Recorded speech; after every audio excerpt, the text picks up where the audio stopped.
After the War of American Independence ended in 1783, the British needed land for loyalists. This was part of why they began negotiating the Between the Lakes Treaty in 1784. To negotiate for more land, the British met two different groups of their Mississauga allies in two councils in 1787, one at the head of the Bay of Quinte, east of Toronto, and one at York. As a part of their obligations under the Covenant Chain Alliance, renewed at the Treaty of Niagara, the Mississaugas agreed to let the British use some of their land on the condition that the British also gave more annual presents. The Mississaugas still expected to be able to hunt, fish, and live on their lands. The British immediately began surveying the lands in 1788. Only one written record of the 1787 agreement is known to exist today, but it was a blank deed that did not have a land description. The Crown claimed that this was a land sale and surrender. It was not. It had the dotem signatures of 3 Mississauga chiefs cut from another piece of paper and glued on, and many historians believe it is one of the most fraudulent early Ontario treaties. While the Mississaugas have consistently said that they were only sharing the use of some of their lands, there is no agreement over what the original terms or boundaries were. In 1793, Toronto, then called York, was founded. It surrounded Fort York, which was strategically built near the Carrying Place Trail that connected the Upper Great Lakes.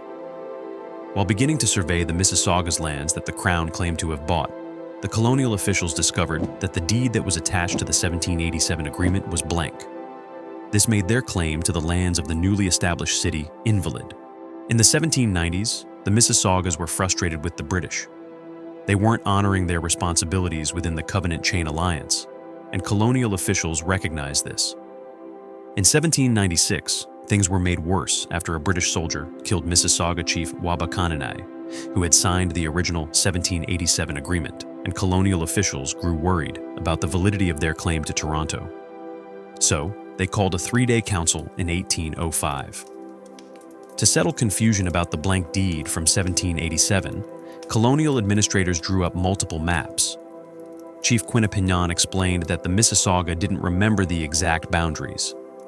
All the chiefs who sold the land you speak of are dead and gone. I now speak for all the chiefs of the Mississaugas.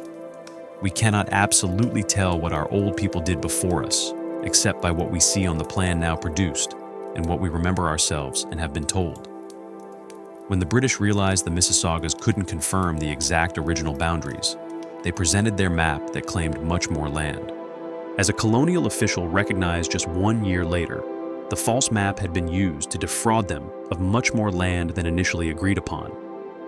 Today, this agreement is known as the Toronto Purchase, or the Toronto Purchase Treaty. The lands include Etobicoke, Toronto, North York, York, and Vaughan.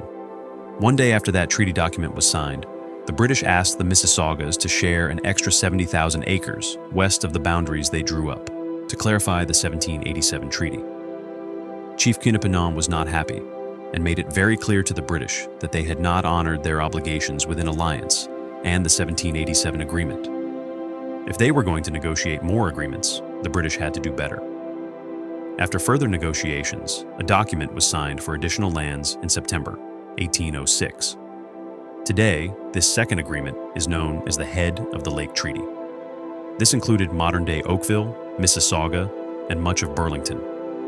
After the Mississaugas of the Credit first filed a claim in 1986, the Government of Canada settled for $145 million in 2010 for their handling and failures to meet obligations set forth in the 1805 negotiations.